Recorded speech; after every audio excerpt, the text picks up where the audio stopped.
Bismillah. Assalamualaikum warahmatullahi wabarakatuh. Alhamdulillah. Alhamdulillahi nahmaduhu wa nasta'inuhu wa nastaghfiruh wa na'udzu billahi min shururi anfusina wa min sayyiati a'malina. Man yahdihillahu fala mudilla lahu wa man yudlil fala hadiya lahu.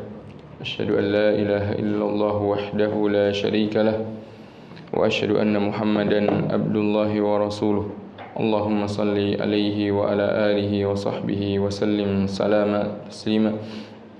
Yaqulu Allah tabaraka wa ta'ala, ya ayyuhalladzina amanu ittaqullaha wa qulu qawlan sadida yuslih lakum a'malakum wa yaghfir lakum dhunubakum wa man yuti'illaha wa rasulahu faqad faza fawzan 'azima. Amma ba'd. Ikhwani wa akhwati fid din, azani Allah wa iyyakum. Alhamdulillah, segala puji dan syukur terus kita panjatkan kehadirat Allah Subhanahu wa taala. Dikarenakan Allah Subhanahu wa taala adalah satu-satunya zat yang memiliki kesempurnaan nama-nama dan kesempurnaan sifat-sifatnya, sehingga hanya Dialah yang berhak untuk dipuji, yang berhak untuk diarahkan kepadanya, ditujukan kepadanya rasa syukur dari semua para hambanya. Di samping nikmat-nikmat yang juga telah Allah Subhanahu wa taala karuniakan kepada kita semua, baik nikmat tersebut berupa nikmat yang memenuhi kebutuhan jasad kita, kebutuhan badan kita, jasmani kita, maupun nikmat-nikmat yang memenuhi kebutuhan roh kita, rohaniyah kita. Maka nikmat-nikmat yang Allah SWT berikan kepada kita sangatlah banyak dan sangatlah besar. Di antaranya nikmat yang harus kita syukuri adalah nikmat diberikannya kesempatan, diberikannya kesehatan untuk bisa mempelajari tentang agama Allah Subhanahu wa taala. Ya, insyaallah pada malam hari ini kita akan melanjutkan pembahasan kita di dalam mengkaji permasalahan-permasalahan syariah, permasalahan-permasalahan agama yang berkaitan dengan akhlak seorang muslim. Namun sebelum kita memulai, maka di sini saya menginformasikan juga kepada ikhwan dan akhwat sekalian bahwasanya selain majelis ini, di majelis ini juga terdapat beberapa kajian-kajian lain, majelis-majelis lain yang dipelajari di dalamnya tentang ilmu-ilmu syar'i yang lainnya. Di antaranya besok insyaallah akan berlanjut kembali pelajaran atau materi kajian tentang ahkam fikhiyah, hukum-hukum seputar fikih, yaitu amaliyah seorang hamba yang diambil dari kitab Al-Wajiz. Al-Wajiz disampaikan oleh Al-Ustaz Muhammad Tamrin insyaallah taala. Besok akan melanjutkan materinya pada jam yang sama seperti pekan lalu, yaitu kurang lebih jam 9.30 hingga selesai insyaallah. Maka bagi yang memiliki kesempatan juga untuk hadir, silahkan hadir untuk bisa mengisi waktu kehidupan kita di dunia ini dengan hal yang bermanfaat, yaitu mempelajari agama Allah Subhanahu wa taala. Karena kelak suatu saat di hari esok, yaitu di hari kiamat, kita akan ditanya tentang waktu yang kita miliki, waktu luang yang Allah berikan kepada kita, kesehatan yang Allah berikan kepada kita diisi dengan apa saja. Apabila ada kesempatan untuk bisa mengisinya dengan hal-hal yang bermanfaat, membuahkan ilmu dan amal soleh, segera lakukan sebelum datang ujian yang nanti akan menghalangi kita untuk bisa melakukan hal-hal tersebut. Karena Rasulullah SAW memerintahkan kepada kita, badiru bil a'mali fitanan kaqita'il lailil mudlim yusbihu ar-rajulu mu'minan wa yumsi kafiran wa yumsi mu'minan wa yusbihu kafiran. Segeralah beramal sebelum datang fitnah, sebelum datang ujian, tantangan, rintangan-rintangan yang saking beratnya itu ibarat gelapnya malam. Ini mana kalau kegelapan malam seorang itu sulit untuk memilih mana yang baik, mana yang buruk. Ular dikira tongkat, batu dikira roti, bisa jadi karena saking gelapnya. maka segera sebelum datang rintangan-rintangan tersebut. Nah, maka apabila ada kesempatan silahkan manfaatkannya dengan bermajlis ilmu bersama para asatidzah yang insyaallah di dalam majlis tersebut akan membuahkan ilmu dan amal saleh bagi kita semua. Ikhwani wa akhwati fid din, azani Allah wa iyyakum. Pada malam hari ini kembali kita melanjutkan mengkaji kitab Al-Adabul Mufrad yang dibahas oleh Al-Imam yang disusun oleh Al-Imam Al-Bukhari rahimahullahu taala, yaitu masuk pada bab yang berjudul An-Nammam. Nammam maksudnya adalah orang yang sering melakukan namimah. Namimah itu bahasa Arabnya. Apa maknanya? Di dalam bahasa kita ini sering diterjemahkan sebagai mengadu domba, namimah. Maka di dalam bab ini Al-Imam Al-Bukhari rahimahullah ingin menyampaikan bahwasanya sebagai seorang mukmin, sebagai seorang mukminah, haruslah pandai untuk bisa menjaga lisannya agar tidak mudah untuk menukilkan perkataan orang lain ke selainnya yang akan menimbulkan pertengkaran di antara mereka. Ibarat orang mengadu domba, memanas-manasi, memprovokasi, supaya apa? Supaya terjadi pertengkaran, permusuhan, ketidakakuran di antara saudara-saudaranya, entah di antara dua orang muslim maupun sekelompok orang dengan kelompok yang lain. Ini namanya namimah. Oleh karena itu namimah didefinisikan oleh para ulama, maknanya namimah adalah naqlul kalamil ghairi ila ghairihi li ajlil ifsadi bainahuma atau bainahum. Yang namanya namimah, perbuatan namimah yang dicela oleh Allah Subhanahu wa taala, diharamkan oleh Allah dan Rasulnya. Namimah itu artinya adalah menukilkan perkataan seseorang. Ya, dia mengutip perkataan orang. Dia sebagai penyampai berita saja. Dia enggak mengada-ngada perkataannya. Dia menukilkan. Benar, itu dikatakan oleh si fulan. Dia sampaikan perkataan tersebut ke orang lain yang tujuan dia menyampaikan itu ke orang lain apa? Menimbulkan kerusakan hubungan di antara orang tersebut dengan orang yang berbicara. Karena mungkin isi pembicaraannya tentang si fulan. Si fulan sedang membicarakan si fulan. Yang tadinya mungkin si fulan tidak tahu si fulan ini membicarakannya. Tapi ada orang yang ketika hadir di majelisnya ikut mendengarkan, menyampaikan perkataannya lagi kepada si fulan itu. Si fulan di majelis ini, majelis itu pernah berbicara begini begitu tentang kamu. Akhirnya apa? Akhirnya si fulan merasa, oh, pantas aja di belakang saya ternyata ngomongnya begini begitu. Akhirnya timbullah apa? Permusuhan di antara keduanya. Ini kalau belum dibumbui dengan kebohongan. Apalagi kalau sudah dibumbui dengan kebohongan. Di samping namimah dia juga berdusta. Waliyahulillah. Maka semakin bertumpuk lagi dosanya. Maka sebagai seorang mukmin, sebagai seorang mukminah, sifat seperti ini, menukilkan perkataan orang lain ke orang lain, ke orang yang lainnya dengan tujuan untuk merusak hubungan di antara keduanya, termasuk perkara yang diharamkan. bukan merupakan sifat seorang mukmin, bukan akhlaknya seorang mukmin yang seperti itu.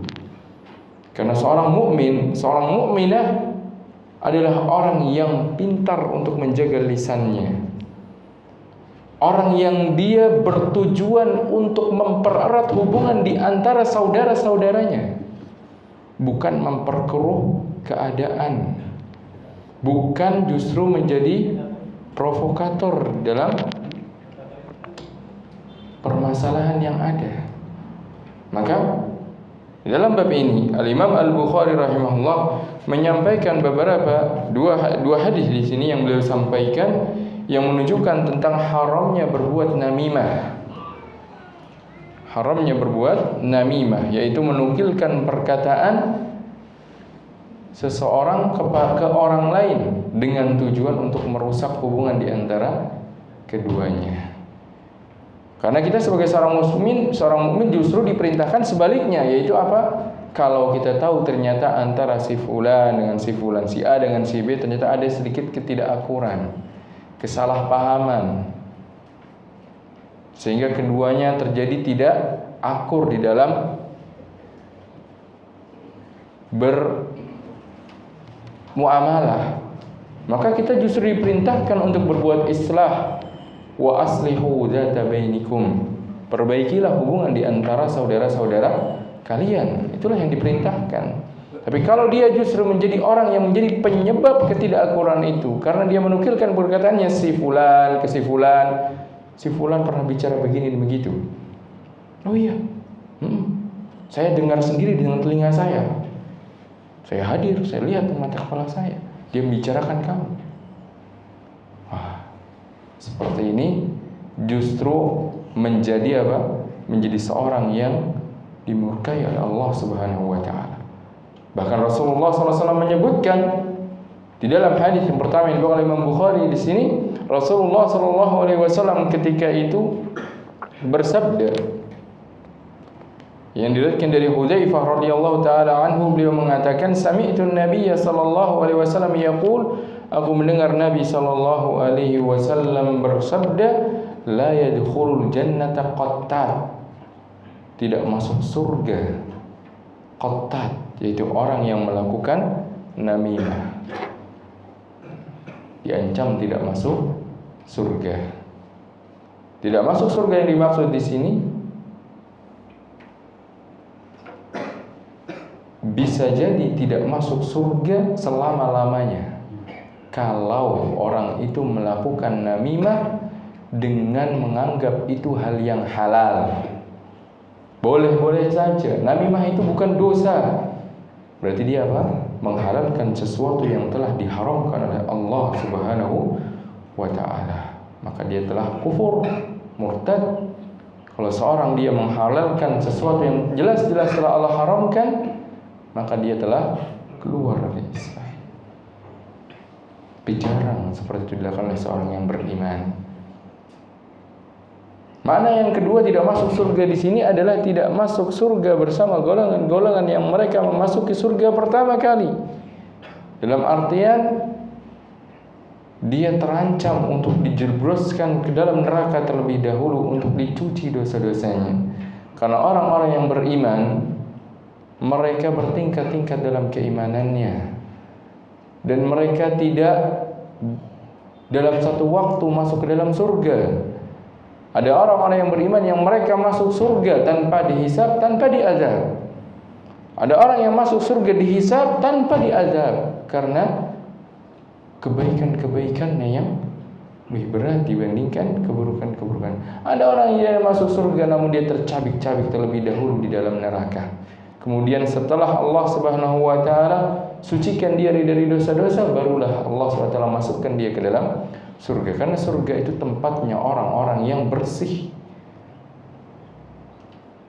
Maka seorang yang melakukan namimah ini qattat disebutkan dalam sebagian riwayat qattat, sebagian riwayat yang lain namam. Ada dua nama di sini, namam dan qattat. Kedua-duanya maknanya sama, yaitu orang yang melakukan namimah, orang yang menukilkan perkataan seseorang ke orang lain dengan tujuan untuk merusak hubungan di antara keduanya, atau untuk merusak hubungan antara kaum muslimin dengan orang tersebut, menyebarkan berita-berita tentang si fulan ini, ya, akhirnya kaum muslimin membencinya, ya, akhirnya kaum muslimin tidak menyukainya. Nah, ini juga termasuk dalam bentuk qatl dengan tujuan dia merusak hubungan. Maka Rasul mengancam la yadkhulul jannah. Hadis ini disampaikan oleh Hudzaifah kepada seseorang yang ketika itu dikatakan kepada Hudzaifah bahwasanya si fulan ini sering menyampaikan informasi-informasi ke Utsman bin Affan radhiyallahu taala anhu. Utsman bin Affan ketika itu sebagai seorang khalifah, ada seorang yang dia mudah sekali menyampaikan apa yang dia dengar kepada Utsman bin Affan. Setiap perkataan yang entah membicarakan Utsman bin Affan, mengkritik Utsman bin Affan, dia sampaikan ke Utsman bin Affan radhiyallahu taala anhu. Maka Hudzaifah kemudian menegur orang ini dan juga menegur kepada para sahabat yang lain bahwasanya Rasul pernah bersabda, tidak akan masuk surga seorang yang dia menukilkan perkataan seseorang kepada orang lain dengan tujuan merusak hubungan di antara mereka. Waliyadzubillah. Maka kita harus waspada seperti ini. Kita harus pintar untuk bisa menjaga lisan kita. Kalau kita ingin menukilkan sebuah perkataan seorang kepada orang lain, lihat dampaknya dulu. Apakah ketika itu disampaikan akan merusak hubungan di antara keduanya? Kalau ternyata bisa merusak hubungan di antara keduanya, diam. Tidak semua yang kita dengar itu harus kita sampaikan. Bahkan Rasulullah SAW bersabda, "Kafa bil mar'i itsman an yuhadditsa bi kulli ma sami'." Cukuplah dosa bagi seorang ketika dia menyampaikan semua yang dia dengar. Enggak difilter dulu, enggak disaring dulu, enggak dipertimbangkan dulu dampaknya. Maka itu akan berdampak keburukan. Maka tidak diperbolehkan kalau itu berdampak keburukan. Tapi kalau seandainya tujuannya adalah nasihat, maslahat bagi agama ini, maka tidak mengapa. Contohnya apa? Contohnya yang dilakukan para ulama ahli hadis. Mereka mengetahui informasi tentang si fulan ini pendusta, si fulan ini hafalannya kacau, si fulan ini lemah di dalam menyampaikan, si fulan ini sering memanipulasi perkataan data. Seperti itu mereka sampaikan kepada umat. Yang akhirnya umat apa? Tidak menerima kabar-kabar yang disampaikan oleh orang-orang tersebut. Ini tidak mengapa. Kenapa? Karena tujuannya adalah untuk maslahat. Oleh karena itu tadi kita definisikan yang namanya namimah, menukilkan perkataan seseorang ke orang yang lain dengan tujuan merusak hubungan di antara keduanya. Tapi kalau tujuannya bukan untuk merusak hubungan di antara keduanya, tujuannya justru memberikan maslahat bagi umat, maka itu tidaklah mengapa. Bahkan diperintahkan kita untuk menasihati, ta'awun 'alal birri wat taqwa. Nah, ini hadis yang pertama yang menunjukkan tentang haramnya dan besarnya dosa yang dilakukan oleh orang yang melakukan namimah. Dan tadi kita sebutkan terkadang disebutkan pada sebagian riwayat lafadznya qattat dan sebagian lafadznya namam. Sebagian para ulama mengatakan ada perbedaan antara qattat dan namam. Kalau namam ini orang ini memang hadir, duduk di majelis si fulan, mendengarkan ucapannya tanpa dia sengaja memata-matai, tanpa dia sengaja sembunyi-sembunyi nguping, enggak, dia memang hadir. Kemudian ketika bertemu dengan orang lain yang ketika itu dibicarakan dalam majelis atau orang yang ada kaitannya dengan pembicaraan tersebut akan menimbulkan permusuhan, dia sampaikan. Ini namanya nama. Tapi kalau orang yang nguping-nguping, orang yang memata-matai, justru tujuannya memang sudah niat. Si fulan ini ngomong apa nih? Mau saya laporkan. Si fulan ini apa nih yang dia bicarakan tentang si Alan? Mau saya sampaikan. Nah, ini namanya qattat. Ini lebih parah lagi, lebih buruk lagi. Dia bukan orang yang kebetulan hadir, tapi memang sengaja dia menguping dan memata-matai. Kedua-duanya diharamkan. Kedua-duanya termasuk orang yang melakukan perbuatan dosa. Hadis yang kedua masih dalam bab ini dari Asma binti Yazid radhiyallahu taala anha, beliau mengatakan, qala an-nabiy sallallahu alaihi wasallam, Nabi sallallahu alaihi wasallam bersabda, ala ukhbirukum bi khiyarikum, maukah aku kabarkan kepada kalian tentang orang-orang yang terbaik di antara kalian? Qalu bala, kata para sahabat, iya ya Rasulullah. Qala alladzina idza ru'u dzukirallah, yaitu orang-orang yang kalau mereka dilihat oleh orang lain menjadikan orang lain mengingat Allah. Ini maksudnya orang-orang ini dia menjadi teladan bagi orang lain, sehingga orang lain yang sekedar melihatnya saja, sekedar melihat, idzaru, apabila dilihat, menjadikan orang yang melihatnya ingat kepada Allah Subhanahu wa taala. Mengingat Allah Subhanahu wa taala. Menunjukkan orang ini orang-orang yang mereka menjadi teladan-teladan yang baik, sehingga orang-orang yang melihatnya ikut kecipratan kebaikannya, menjadi diingatkan, melihat bagaimana istiqomahnya dia, melihat bagaimana sabarnya dia, melihat bagaimana bagusnya akhlaknya dia. Akhirnya apa? Orang lain pun menirunya. Ini dakwah dengan hal, lisanul hal, dakwah dengan perbuatan.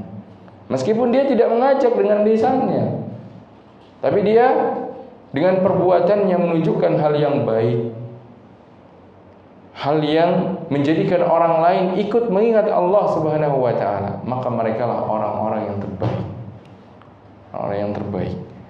Karena di samping mereka menjadi teladan, mereka akan mendapatkan pahala orang-orang yang mengikutinya.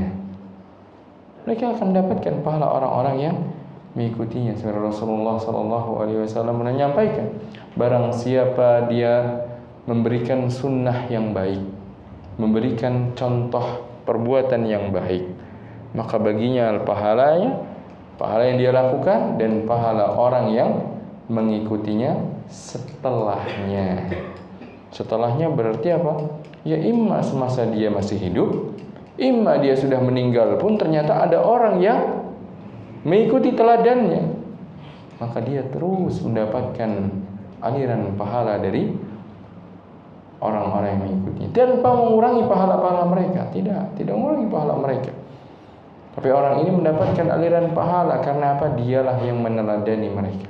Maka ini menunjukkan pentingnya menjadi orang yang memberikan teladan. Minimal kepada siapa? Minimal kepada keluarga kita sendiri, pada anak-anak kita, pada istri kita, pada kerabat-kerabat kita. Minimal pada orang-orang terdekat kita. Syukur-syukur bisa lebih meluas lagi kepada setiap orang yang melihat kita, setiap orang yang bermuamalah dengan kita, sehingga orang ini menjadi apa? Menjadi pintu kebaikan bagi orang lain. Kemudian Rasulullah bersabda, afala ukhbirukum bisyirarikum, sekarang maukah aku kabarkan tentang orang-orang yang terburuk di antara kalian, orang-orang yang buruk di antara kalian? Qalu bala, maka para sahabat radhiyallahu ta'ala anhum mengatakan iya. Qala, maka Rasul bersabda, al-masya'una bin namimah, al-mufsiluna bainal ahibbah, al-baghuna al-bura'a al-anat. Yaitu orang-orang yang berjalan di muka bumi ini dengan menyebarkan namimah, suka menukilkan perkataan orang lain dengan tujuan merusak hubungan di antara saudara-saudaranya. Al-mufsiduna bainal ahibbah, yaitu orang-orang yang merusak hubungan di antara orang-orang yang saling berkasih sayang sebelumnya. Dan kalanya orang yang tadinya dekat, gara-gara terhasut, gara-gara pihak ketiga yang suka menukilkan perkataan, entah dengan ada-ada atau entah memang ucapan tersebut perkataan yang benar, tapi sengaja dia sampaikan supaya apa? Supaya yang tadinya akrab menjadi bermusuhan, yang tadinya saling berkasih sayang menjadi saling membenci. Maka orang yang seperti ini dinamakan namam, orang yang menyebarkan namimah, dan mereka lah orang-orang yang buruk, orang-orang yang buruk. Waliyadu billah. Semoga Allah Subhanahu wa taala melindungi kita, menjaga diri kita agar tidak terjerumus dalam perbuatan ini. Semoga Allah Subhanahu wa taala memberikan kepada kita keistiqamahan, taufik untuk bisa menjaga lisan kita agar bisa memfilter setiap apa yang akan kita informasikan ke orang, kita sebarkan ke orang, agar tidak menimbulkan permusuhan di antara kaum muslimin. Allahumma. Adapun bab yang selanjutnya, maka beliau Imam Bukhari rahimahullah berikan judul babu man sami'a bi fahishatin fa afsaha. Bab tentang orang yang mendengar sebuah perbuatan keji yang dilakukan orang lain kemudian dia sebarkan. Nah, ini kalau yang bab berikutnya ini beliau menyampaikan tentang tidak bolehnya menyebarkan informasi yang berisi tentang perbuatan fahisyah, perbuatan keji yang dilakukan sebagian kaum mukminin, kemudian malah dia sebarkan, malah dia siarkan, malah dia gembor-gemborkan. Si fulan ini melakukan perbuatan zina, si fulan ini melakukan ini dan itu di waktu ini dan itu. Nah, ini dilarang. Kenapa? Yang pertama, dari satu sisi, sebagai seorang mukmin kita diperintahkan untuk berusaha menutup aib saudara kita sebisa mungkin. Bahkan Rasulullah SAW, man satara musliman satarahu Allahu fid dunya wal akhirah. Barang siapa menutupi aib, kesalahan, keburukan yang dilakukan seorang muslim, maka Allah akan menutupi aibnya. Nah, kita diperintahkan. Itu yang pertama.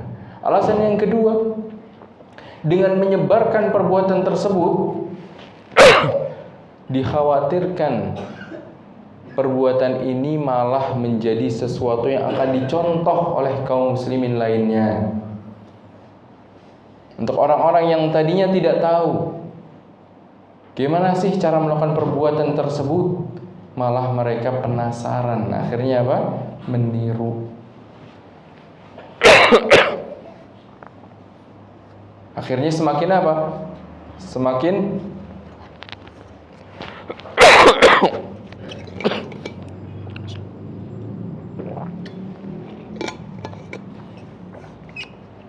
semakin tersebar perbuatan-perbuatan itu, bukan hanya di kalangan orang yang sudah melakukannya, tapi orang-orang yang mereka memiliki penyakit dalam hatinya, mereka penasaran, dibisiki oleh syaitan yang akhirnya apa?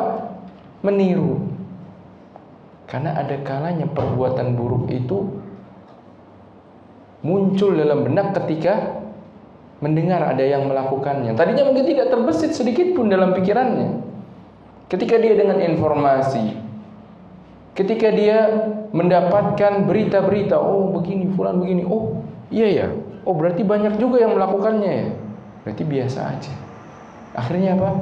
Menjadi hal yang biasa, tidak malu untuk melakukannya. Kenapa? Oh banyak juga yang melakukan, sudahlah, jadi hal yang lumrah. Yang tadinya mungkin awalnya menjadi sesuatu yang orang malu untuk mendengarnya, orang malu untuk tersebar. Tapi karena apa?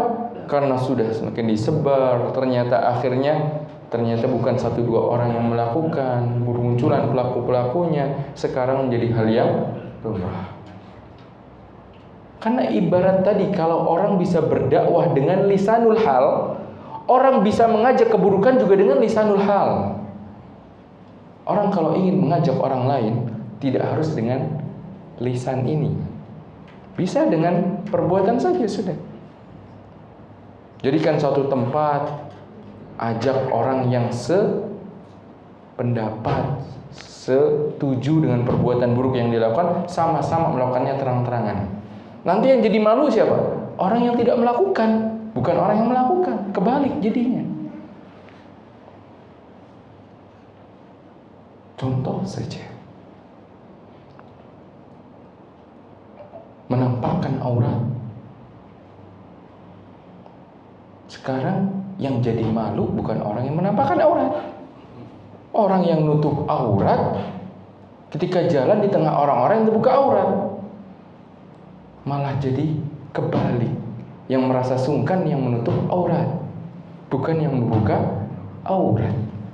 Karena sudah saking banyaknya yang buka aurat. Tapi kalau datangnya ke tempat yang menutup aurat, yang malu yang mana? Yang membuka aurat. Kan memang dakwah itu bisa dilakukan dengan apa? Lisanul hal. Makanya Rasulullah SAW melarang untuk menyebarkan sebuah perbuatan keji yang terlanjur dilakukan oleh seorang mukmin. Yang pertama untuk menjaga nama baiknya, yang kedua untuk maslahat kaum muslimin yang lainnya agar perbuatan tersebut tetap menjadi sebuah perbuatan yang malu untuk tersebar, untuk diketahui oleh orang lain. Jangan menjadi sebuah perbuatan yang sudah biasalah dengar oleh orang lain, nanti jadi kebal telinganya. Oleh karena itu Imam Al-Bukhari rahimahullah membawakan bab ini ingin menjelaskan tentang tidak bolehnya melakukan hal tersebut. Bahkan orang yang sengaja menyebarkan aibnya kaum muslimin, menyebarkan perbuatan keji yang sudah dilakukan kaum muslimin, disebar-sebarkan kaum muslimin kepada kaum muslimin yang lainnya dengan tujuan untuk menjatuhkan nama baik, dengan tujuan untuk merusak sifat kaum muslimin, menjadi hal tersebut menjadi hal yang tidak lagi dianggap oleh kaum muslimin, orang ini mendapatkan azab dari Allah Subhanahu wa taala. Seperti pada kisah Al-Ifk yang ketika itu pernah dituduhkan orang-orang munafik kepada Ibunda Aisyah radhiyallahu taala anha. Mereka menyebarkan isu bahwasanya Aisyah radhiyallahu taala anha melakukan perbuatan fahisyah. Maka Allah Subhanahu wa taala kemudian menurunkan ayat yang menegur semua kaum muslimin yang ikut serta di dalam menyebarkan gosip tersebut, isu tersebut. Padahal itu hal yang belum benar. Apalagi sudah benar dilakukan, wajib untuk berusaha untuk menutupinya, menutup aib orang yang sudah melakukannya. Beliau bawakan beberapa hadis di sini, kita ambil dua hadis. Yang pertama dari Ali bin Abi Thalib radhiyallahu taala anhu, beliau mengatakan, al-qailul fahishata walladhi yushi'u biha fil itsmi sawa. Kata Ali bin Abi Thalib radhiyallahu taala anhu, orang yang mengatakan perbuatan fahisyah, yaitu memberitakan. Alhamdulillah, sekarang ini di masa kita sekarang ini sangat mudah sekali orang ingin menyebarkan berita, ya kan? Media informasi begitu mudah ya kita, maka hati-hati. Sebenarnya justru kita hati-hati, jangan sampai lisan kita, tangan kita ikut serta di dalam memperburuk atau menyebarkan aibnya kaum muslimin. Berusaha tutupi aib kalau memang sudah terlanjur dilakukan oleh seorang yang melakukannya. Kita berharap dia bertaubat ketika dia telah dinasihati, ketika dia telah tahu tentang besarnya dosa yang dia lakukan. Jangan justru malah dijadikan disebar, jangan justru malah di-sharekan, jangan justru malah semakin dipertontonkan. Maka ini ancaman bagi orang-orang yang melakukan hal tersebut.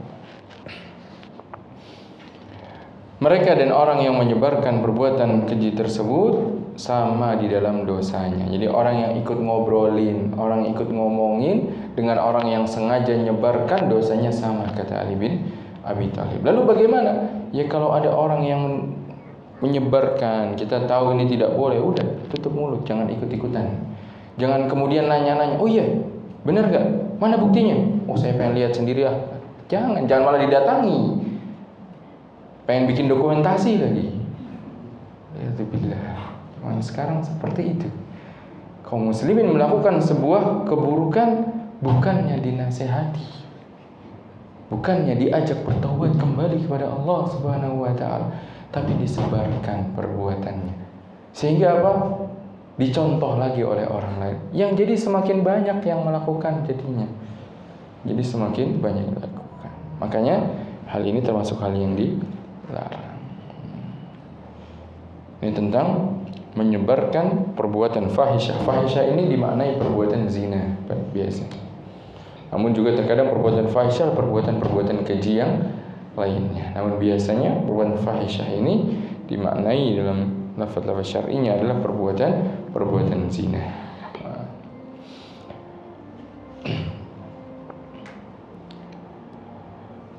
Hadis yang berikutnya masih dalam bab ini dari Atha. Beliau mengatakan annahu kana yaran nakala ala man asya'a zina yaqulu asya'al fahisyah. Bahwasanya Atha berpendapat pantas untuk dihukum orang yang menyebarkan perbuatan zina, yang dia beritakan perbuatan zina yang dilakukan seorang mukmin, pantas untuk mendapatkan hukuman.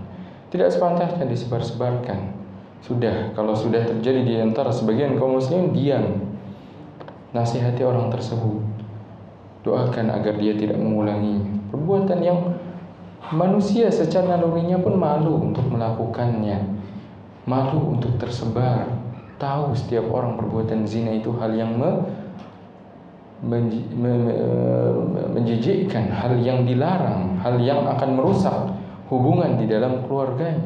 Semua orang secara nalurinya tahu, sehingga besar harapannya untuk bertaubat kalau tidak disebar-sebarkan informasinya. Oleh karena itu, di dalam syariat ini ada sebuah hukum bagi orang yang menuduh orang lain melakukan perbuatan zina kalau dia tidak mendatangkan 4 orang saksi. Yang dihukum siapa? Orang yang menuduhnya, meskipun tuduhan tersebut tuduhan yang benar, orangnya nggak mengakui, tapi sayangnya si penuduh ini tidak mendatangkan saksi yang cukup, maka ditegakkan hukuman qadzaf namanya, untuk menjaga kehormatan kaum muslimin. Karena Allah SWT ingin hamba-hambanya ini mereka bertaubat kepada Allah Subhanahu wa taala. Dosa yang sudah terlanjur dilakukan belum tersebar, segera bertaubat. Sungguhnya Allah Subhanahu wa taala Maha menerima taubat dari para hambanya.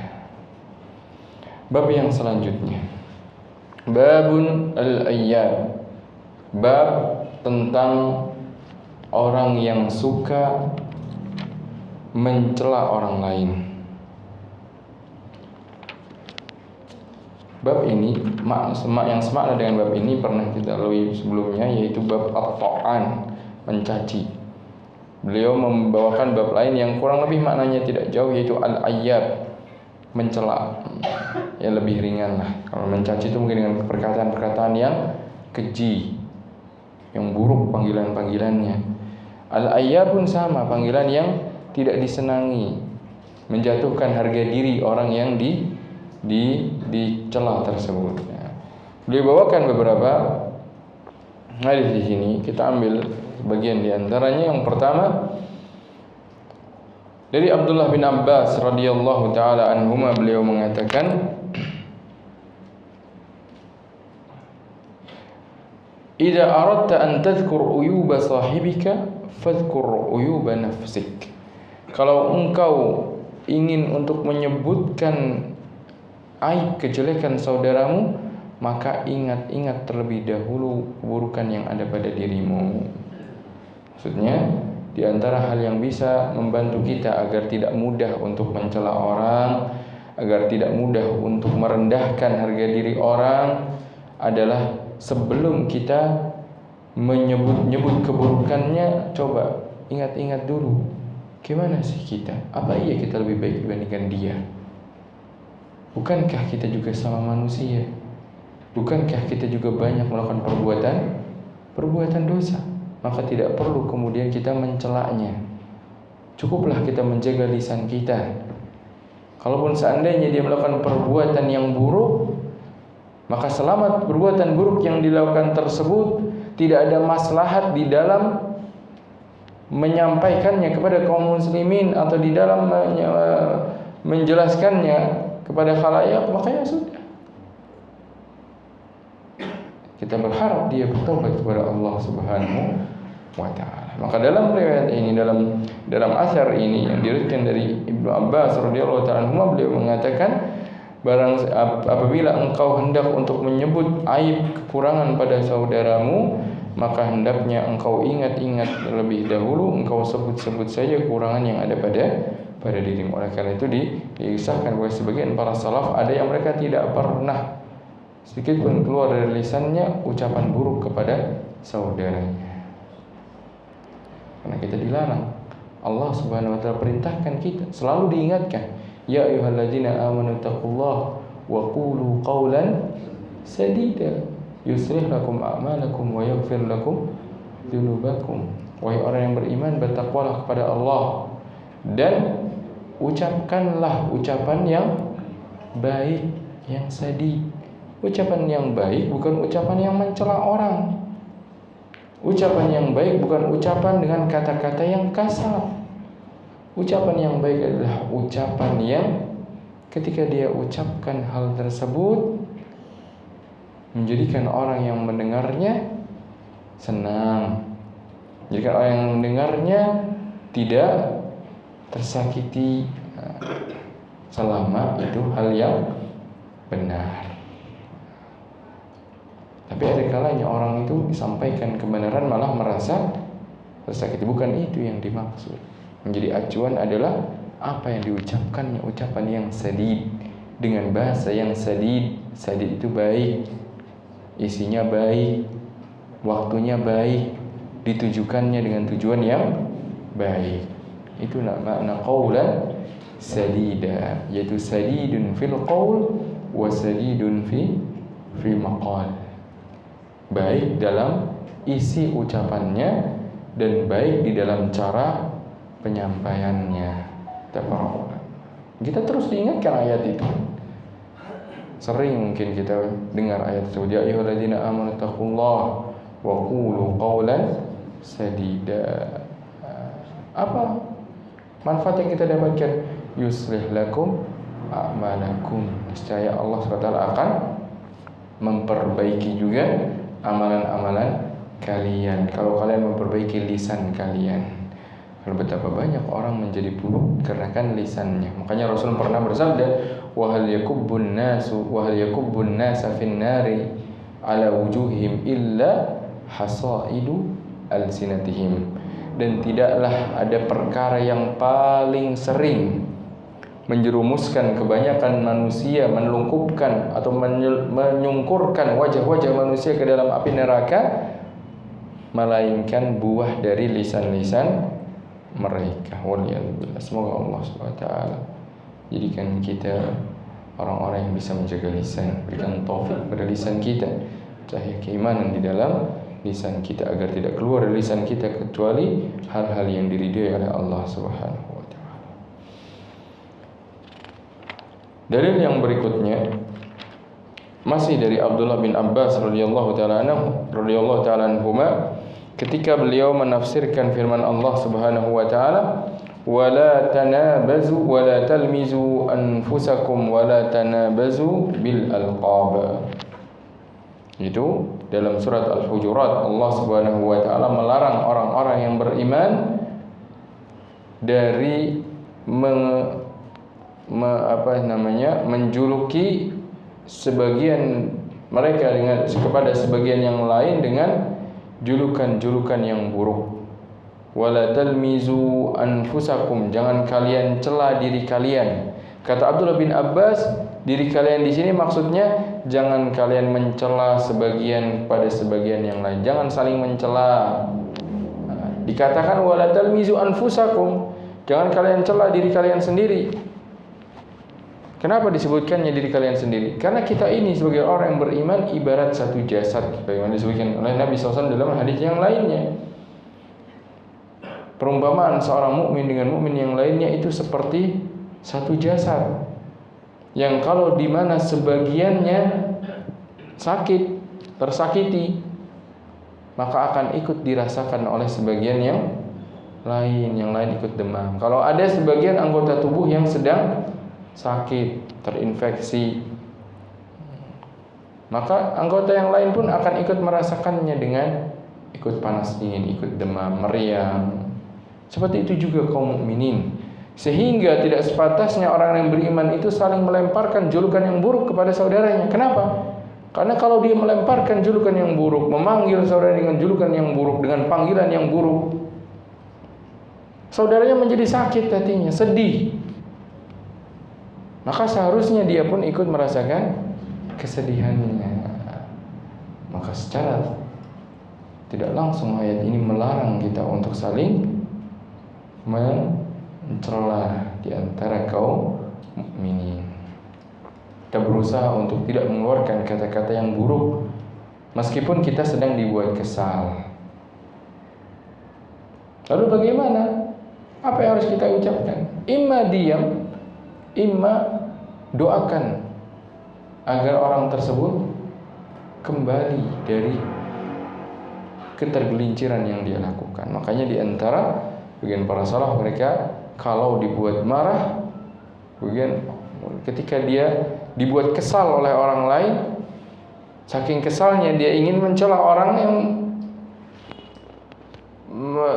menyakitinya atau orang yang membuat dia kesal itu, dia ucapkan, dia bilang Allah yahdi, Allah hadakumullah, hadakallah, semoga Allah memberikan hidayah kepadamu. Ini bukan mencela, ini doa dia, mendoakan. Tapi kadang kita karena itu sudah terbiasa terlontar dari orang yang kesal, akhirnya, wah, kamu kok ngejek saya sudah dapat hidayah. Bukan, bersyukur, harus didoakan hidayah oleh saudaranya. Nah, maka di antara hal yang perlu kita lakukan adalah menjaga lisan kita. Jangan mudah untuk mencela saudara kita. Hadis yang selanjutnya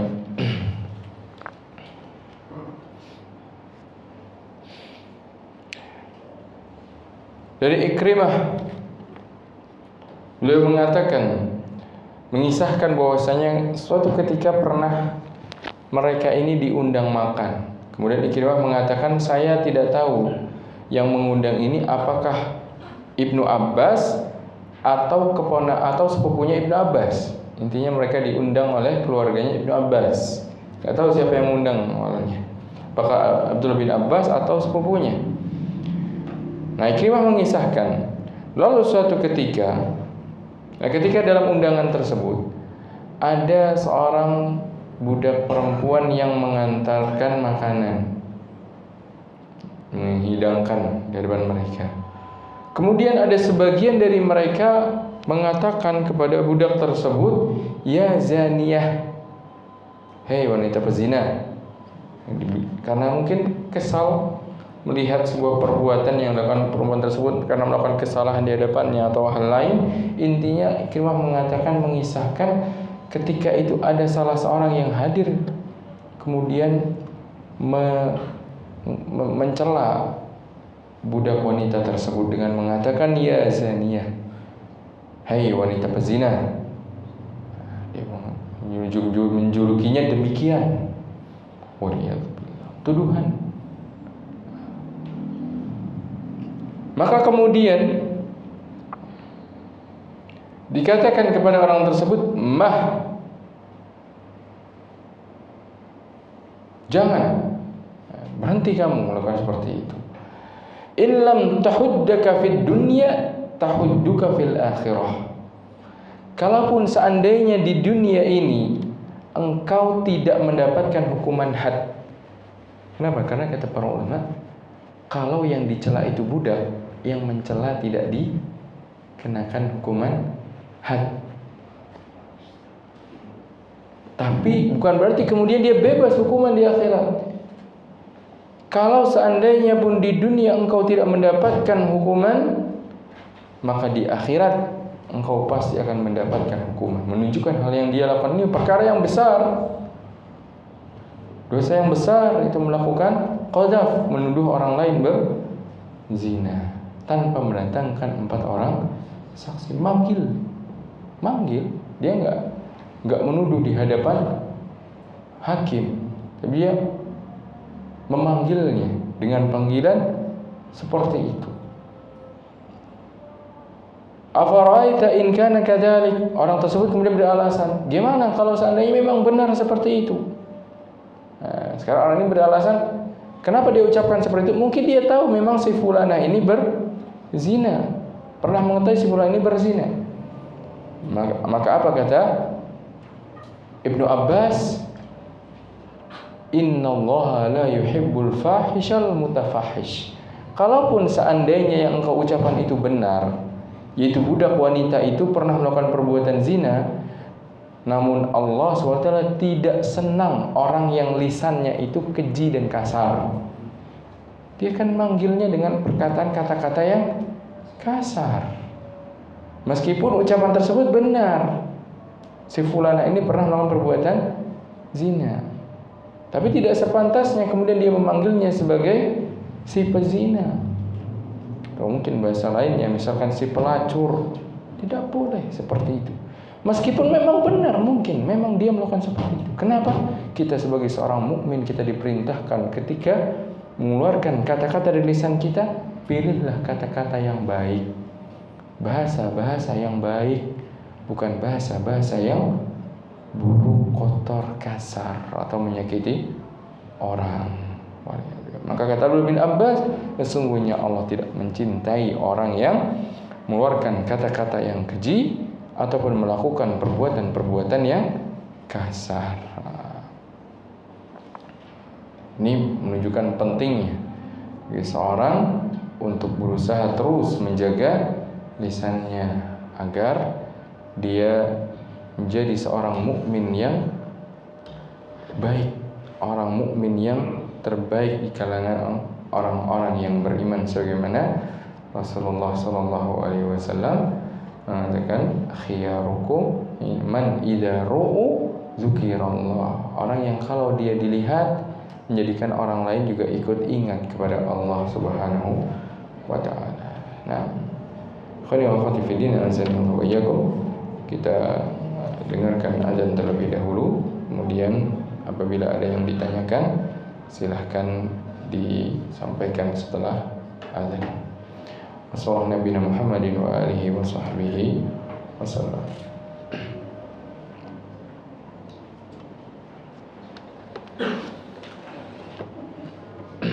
Alhamdulillah wassalatu wassalamu ala Rasulillah. Mabad.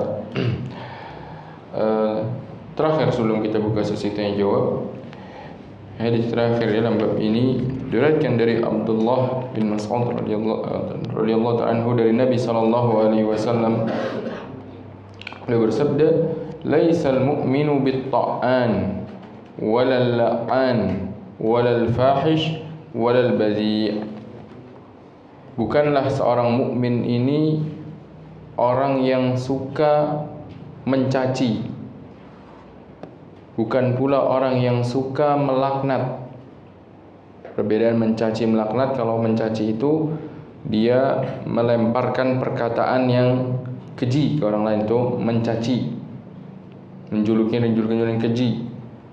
Adapun melaknat, dia mendoakan agar orang tersebut dimurkai oleh Allah atau dijauhkan dari rahmat Allah. Itu namanya melaknat. Maka orang mukmin tidak boleh memiliki sifat tersebut. Tidak boleh jadi orang yang mudah mencaci. Tidak boleh juga menjadi orang yang mudah untuk mendoakan keburukan, mendoakan laknat bagi orang lain. Walal fahish, dan bukan pula seorang mukmin ini orang yang perkataannya buruk. Al-fahish, perkataannya perkataan-perkataan yang keji.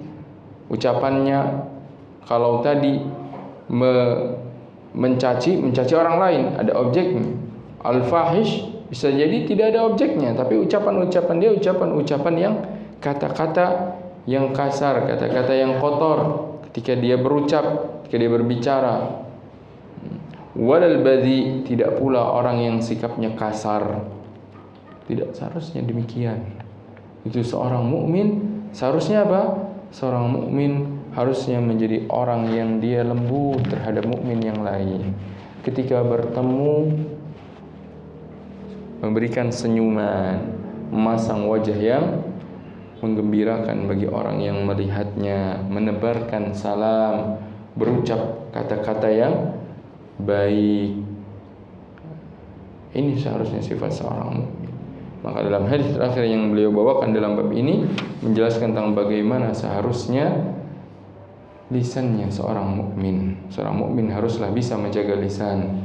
Seorang mukmin haruslah menjadi orang yang sopan, orang yang memiliki akhlak yang baik di dalam bertutur kata dan berbuat. Semoga Allah SWT menkurniakan kepada kita akhlak-akhlak yang mulia, dan semoga Allah SWT menjauhkan dari kita akhlak-akhlak yang buruk, perangai yang kasar, lisan yang mudah untuk mencela orang. Demikian wasallallahu Nabi Muhammad wa alihi wasahbihi wasallam. Silahkan jika ada yang ingin ditanyakan. Silakan Pak. Waalaikumsalam. Ini berkaitan dengan panggilan seorang anak kepada orang tua atau seperti orang tuanya atau orang tua orang lain, atau panggilan seorang murid kepada seorang guru gitu ya, atau yang muda gitu. Bagaimana panggilan antum? Panggilan antum seorang muda kepada orang tua atau murid kepada guru, apakah ini termasuk bagian daripada wayatan dan zazubil arqam? Adab-adab seperti itu tuh apa masih bisa dianukan gitu ya? Diridhoi atau disahkan ya? Bagaimana kalau dengan memanggil dengan kata antum, baik ke yang lebih tua maupun ya ke orang tua ya, atau dari seorang guru ke murid ya. Kalau dari segi makna kata antum sebenarnya tidak ada makna buruk pada kata antum. Antum itu kan bahasa Arab, kata ganti untuk orang kedua, orang yang diajak bicara yang bentuknya jamak sebenarnya. Tapi ada kalanya di dalam gaya bahasa Arab justru kata antum itu bisa ditujukan ke satu orang dengan tujuan pemuliaan pada gaya bahasa Arab. Nah, apakah kemudian itu berlaku pada gaya bahasa kita? Kan yang jadi pertanyaan adalah bukan pada makna lafaz antumnya, tapi pada kebiasaan dan uruf yang berlaku. Apakah di lingkungan tersebut, apakah di antara dua orang tersebut itu kata-kata yang sopan atau tidak, kata-kata yang baik atau tidak. Kalau secara umum itu kata-kata yang tidak ada unsur merendahkan di dalamnya sebenarnya. Kalau secara umum demikian. Namun kalau seandainya di suatu komunitas atau di suatu lingkungan, di situ sudah dibangun sebuah kebiasaan, sudah terbentuk sebuah norma, sebuah tata bahasa yang dimana misalkan bagi orang yang lebih muda memanggil ke orang yang lebih tua harus dengan kata-kata yang sudah mereka sepakati, itu bahasa yang menghormati, menunjukkan rasa penghormatan. Dan kalau dia memanggilnya dengan kata antum, ini hanya dikhususkan bagi orang yang sepadan. Kalau di sebuah lingkungan tersebut sudah terbentuk kebiasaan seperti itu, maka tentunya menggunakan kata antum tersebut kepada orang yang lebih tua bukan termasuk penghormatan, tapi mungkin justru dianggap suatu hal yang menunjukkan tidak ada penghormatan kepada orang yang dia panggil, karena sudah terbentuk kebiasaan lain atau sebuah kebiasaan khusus di lingkungan tersebut. Misalkan seorang murid, dia sudah dibentuk lingkungan di lingkungan tersebut, bagaimana cara memanggilnya ustadz atau manggilnya pak misalkan, lalu diberikan kata-kata yang lain lah. Intinya masing-masing daerah, masing-masing tempat, masing-masing lingkup itu memiliki kebiasaannya. Maka kalau seandainya di lingkungan yang seperti itu tidak boleh digunakan. Kenapa? Karena Allah Subhanahu wa ta'ala wala tanabazu bil alqab. Jangan kalian memanggil-manggil dengan sesuatu yang kalian dipanggil itu tidak senang, menunjukkan tidak menghormatinya. Tadi sebenarnya ada satu riwayat yang kita lewat, ternyata kebetulan riwayat ini bisa berkaitan sekali dengan pertanyaan ini. Yaitu diriwayatkan oleh Abu Jabirah bin Dhahhak, beliau mengatakan bahwasanya firman Allah Subhanahu wa taala wala tanabazu bil aqab ini turun berkenaan dengan kejadian yang pernah kami alami. Beliau kisahkan Rasulullah sallallahu alaihi wasallam ketika itu datang kepada kami. Itu mendatangi kami, yaitu beliau datang hijrah ke kota Madinah dan menjumpai para sahabat Rasulullah sallallahu alaihi wasallam radhiyallahu anhum. Kemudian dikisahkan bahwasanya kami masing-masing dari kami itu biasanya memiliki dua nama, dua panggilan. Satu panggilan yang disenangi, menunjukkan dia dihargai. Satu panggilan yang tidak senang kalau dipanggil dengan kata tersebut. Karena Rasulullah SAW tidak tahu kebiasaan mereka ketika itu. Beliau pernah memanggil si fulan, ya fulan. Kemudian disampaikan kepada Nabi SAW, ya Rasulullah, innahu yaghdab. Ya Rasulullah, orang itu marah karena engkau panggil seperti itu. Padahal kata itu, panggilan itu adalah panggilan yang memang ada pada orang itu.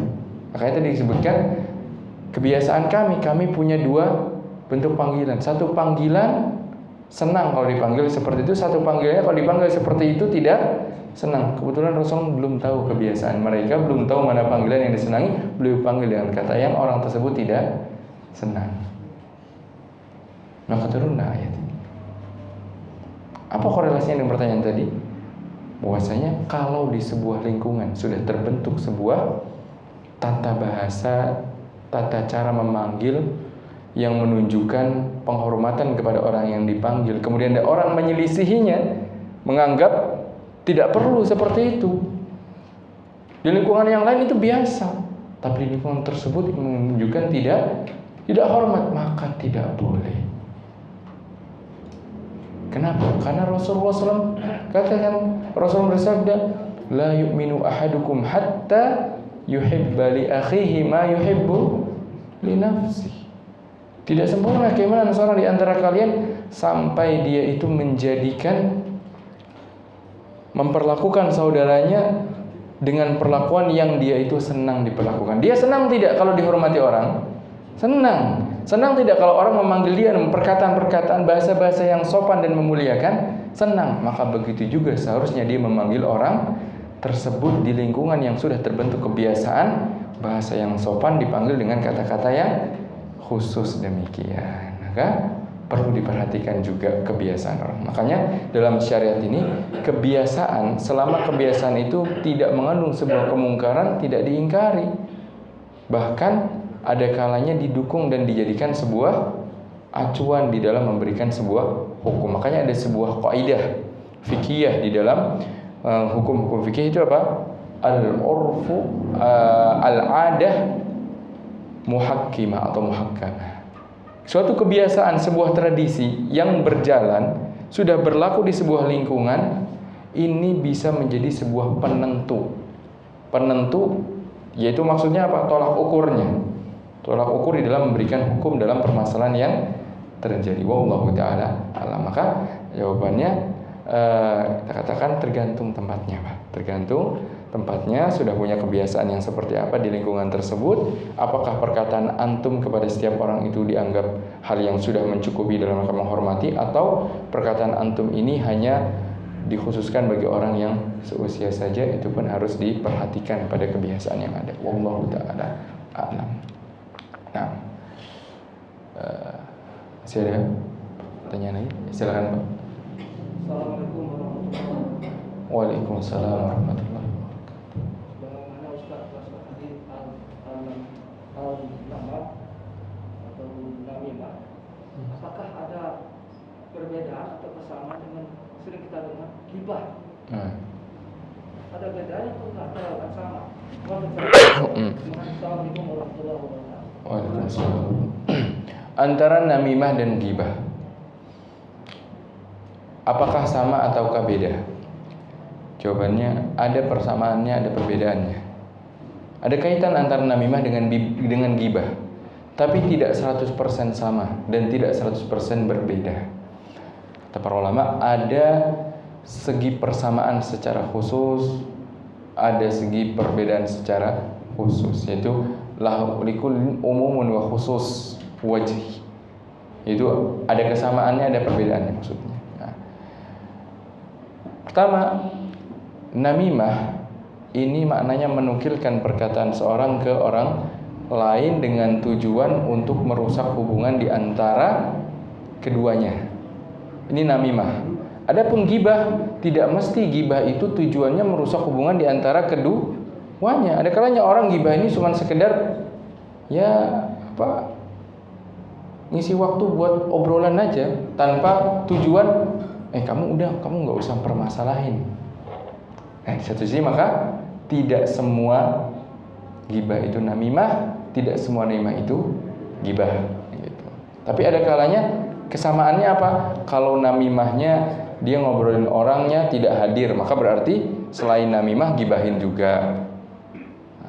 Gibahnya, kalau gibahnya disertai tujuan untuk mengadu domba, untuk menimbulkan pertengkaran antara keduanya, maka gibahnya juga namimah juga.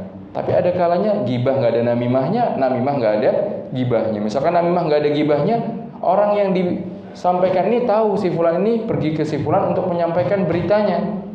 Ini kan berarti bukan namimah, dia tahu sedang tidak dibicarakan, tapi di hadapannya mungkin. Maka ada kaitannya, ada persamaan, ada perbedaannya. Ada kalanya bertemu, namimah itu gibah juga, mengandung gibah juga, gibah mengandung namimah juga. Ada kalanya namimah itu tanpa gibah, gibah tanpa namimah. Dan kedua-duanya adalah hal yang diharamkan. Wallahu ta'ala a'lam. Karena makna gibah itu artinya adalah menyebut-nyebut sesuatu yang ada pada diri saudaramu, yang dimana orang tersebut tidak senang hal itu dibicarakan ke orang lain. Itu makna gibah. Wallahu ta'ala a'lam. Baik, ikhwani wa akhwati fiddin, azani wa iyyakum. Mungkin itu yang bisa kita bahas pada malam hari ini. Semoga Allah Subhanahu wa taala berikan ilmu yang bermanfaat, amal yang saleh, dan semoga Allah Subhanahu wa taala jadikan kita orang-orang yang memiliki akhlak-akhlak yang mulia, akhlak-akhlaknya orang yang beriman, yang menjadikan kita dicintai oleh Allah Subhanahu wa taala. Subhanakallah wa bihamdik, nasyhadu an la ilaha illa anta, nastaghfiruka wa natubu ilaik. Wa sallallahu nabiyana Muhammadin wa alihi wa sahbihi wa sallam. Wa akhiru da'wana alhamdulillahi rabbil alamin. Wassalamu alaikum warahmatullahi wabarakatuh.